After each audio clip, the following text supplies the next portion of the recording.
Hello, tonight I'm going to be taking a look at the Maidesite S2 Pro Plus, but before we take a look at the desk features, I want to show you the assembly process. The desk comes in two boxes. The tabletop is in the larger box, while the desk frame itself is in the smaller box. It's great to see that in both the boxes there's plenty of padding to prevent any damage to any of the desk components. With the packaging removed, you can see everything that's contained in the boxes. It's great to see that all the screws come individually packaged, and the instruction manual seems to be of high quality and looks fairly straightforward to follow.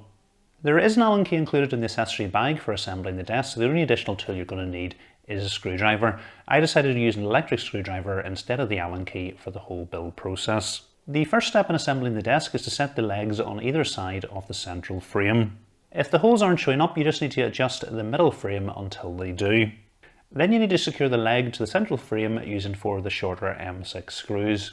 It's recommended you just put these in loosely first of all, and then once you've got all 4 of them in, you can tighten them up. Next, we want to put the frame end on either side of the legs and secure it into place from underneath with 2 of the longer M6 screws on each side. We can then set the feet onto the legs and secure each of the feet on with 4 of the longer M6 screws. The next thing to do is lift the desk frame onto the tabletop, lining the holes in the frame up with the tabletop. Then we're going to want to secure the frame to the tabletop using 6 of the longer M6 screws. There's 2 screws to go into each corner, and then 2 into the central frame. Next, we can use the 2 M5 wood screws to secure the handset to the desk. It can go on at either end and the holes are pre-drilled. Next, we're ready to get the cables plugged into the control box. The desk features dual motors, 1 in each leg. The leg closest to the control box, we can simply plug the cable directly into the control box, while the one that's further away from the control box, we can first plug the cable into an extension cable and then plug it into the control box. We also need to plug the cable coming from the handset directly into the control box. The power cable is already plugged in. We simply need to unwind the cable. We can then use the included cable straps to help manage the cable coming from the handset towards the central compartment, and then manage the cables in the central compartment. Next, we can set our cable cover into place, securing it with the shorter M6 screws. Fully assembled, the desk weighs just over 47 kilograms, so it probably is advisable to get somebody to give you a hand turning it over. The power cable running to the floor can then be secured to the leg using the adhesive cable straps. So that's the desk complete, and I think the combination of the white tabletops and the black legs look really good. In terms of the specs, the tabletop measures in at 140 by 70 by 2.5 centimeters. And you'll notice the tabletop has rounded corners which should prevent anyone injuring themselves on the corners. The cable top itself features a cutout with a plastic cover to allow cables to pass down from the top of the desk to the underside. Both the tabletop and the legs are available in other colour options. So the tabletop does come in wood, black as well as the white, which I have here. And the legs are also available in white or grey. Pricing wise, the desk is an MSRP of £369. But if we take a look at their website, they do have a promotion on at the moment where you can get 12% off, taking the price of the desk down to just under £325. The desk comes with free UK delivery and features a 5-year warranty. The desk has a pretty good range of movement from a height of 62 centimeters all the way up to 126 centimeters. It does this at a speed of 35 millimeters per second at noise levels of less than 50 decibels.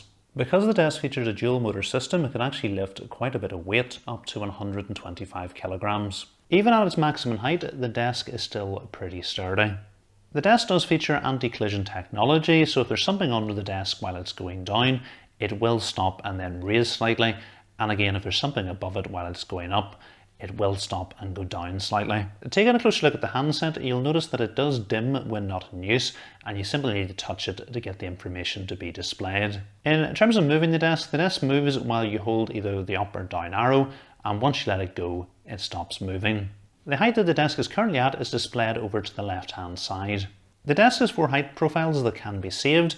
To program these, all you need to do is put the desk to the height you want to save it at, then press the M button, and then the number of the profile you want to save it under. Once this has been saved, all you need to do is simply press the number and the desk will automatically go to that height. The desk also features a built-in alarm where it will vibrate to remind you to change the position of the desk. The interval for this can be adjusted between 30 minutes, 1 hour and 2 hours, or if you prefer, you can simply leave this turned off. Another really cool feature is we've got a USB charging port on the side of the handset.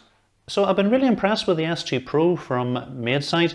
It's a good quality standing desk, it does everything that it should, and it has a really nice finish on it. If you haven't tried a standing desk, I can most definitely recommend it, particularly if you spend a long time sitting at the desk working like I do, particularly when I'm editing videos. And particularly as you get older, your muscles do get a bit sore as well, and you can't do it for as long as what you used to. Being able to actually go from standing to sitting just keeps you being able to work for that little bit longer, and definitely it's going to be much better for you as well than sitting all the time in a chair. I had no problem getting to a nice comfortable position in this desk, and actually the edges of the desk aren't particularly sharp, so I can get a nice position using the keyboard at the desk as well. The standing desk, you don't have to use it just for working at a computer, and you can use it for a whole variety of different things. I'm actually thinking of using this desk for building PCs on, because as you can see, standing at this position, I'm not having to put any strain on my back, and normally with the desk that I'm using, I'm having to bend down and my back does get sore at the end of the day building a PC.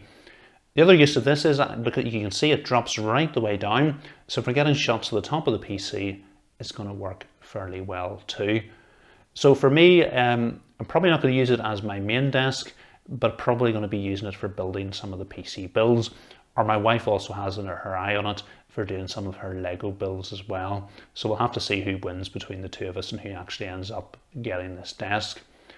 So if you want to find out more details about the product, I will put a link to it in the description. And if you have enjoyed the video, please give it a thumbs up. And if you're not currently subscribed to the channel, please hit the subscribe button as well. Thanks for watching.